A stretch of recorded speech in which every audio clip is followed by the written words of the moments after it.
అతనొక సామాన్యుడు. పవన్ కళ్యాణ్ ఆశయాలు నచ్చి జనసేనలో అడుగుపెట్టారు. తక్కువ సమయంలోనే అసెంబ్లీ సీటు సంపాదించారు.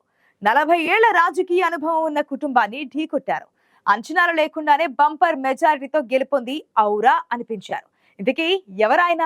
ఎలా సాధ్యమైంది ఆయన గెలుపు?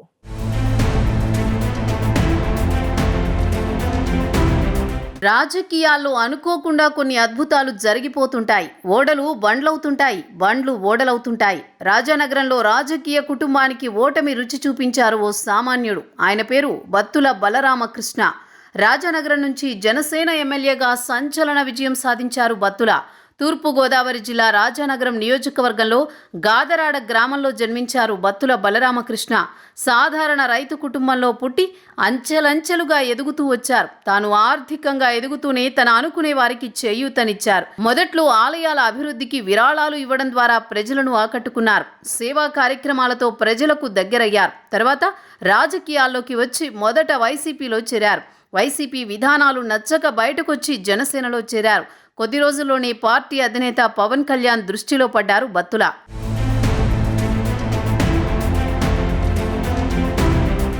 రాజానగరం నియోజకవర్గంలో బత్తుల బలంగా ఉన్నారని పవన్ కళ్యాణ్ గ్రహించి ఏపీలో మొదటి టికెట్ ఆయనకే ప్రకటించారు.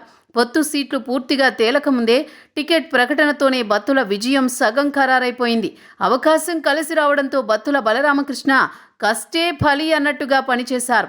జనసేనలో అడుగు పెట్టగానే బత్తుల బలరామకృష్ణ అనేక సవాళ్లను ఎదుర్కొన్నారు.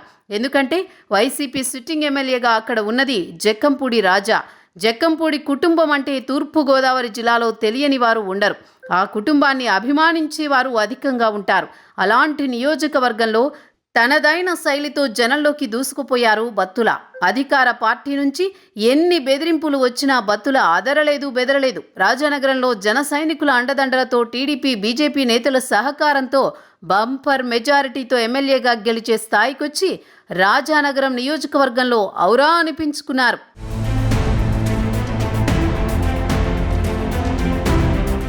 సామాన్యుడిగా వచ్చిన బత్తుల 40 ఏళ్ల రాజకీయ అనుభవం ఉన్న కుటుంబాన్ని బలంగా ఢీకొట్టారనే చెప్పొచ్చు. ఓడితే రాజకీయ సన్యాసం తీసుకుంటానంత నమ్మకంతో ఉన్న జక్కంపూడి రాజా సవాల్ విసిరారు.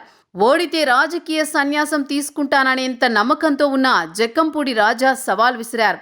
సర్వేల్లో సైతం రాజానగరం నియోజకవర్గం వైసీపీకి అనుకూలమని వచ్చినా ఫలితాల్లో మాత్రం జనసేన ప్రభంజనం కనిపించింది.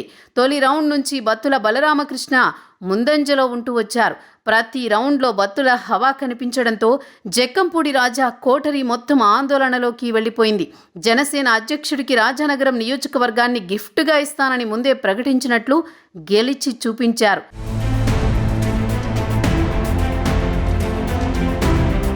ఎమ్మెల్యేగా గెలవాలన్న లక్ష్యం నెరవేరింది.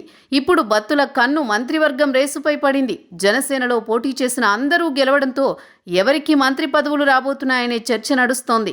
ఈ క్రమంలో బత్తుల క్యాడర్ కూడా ఆయనకు మంత్రి పదవి ఇస్తారన్న ఆశతో ఎదురు చూస్తోంది.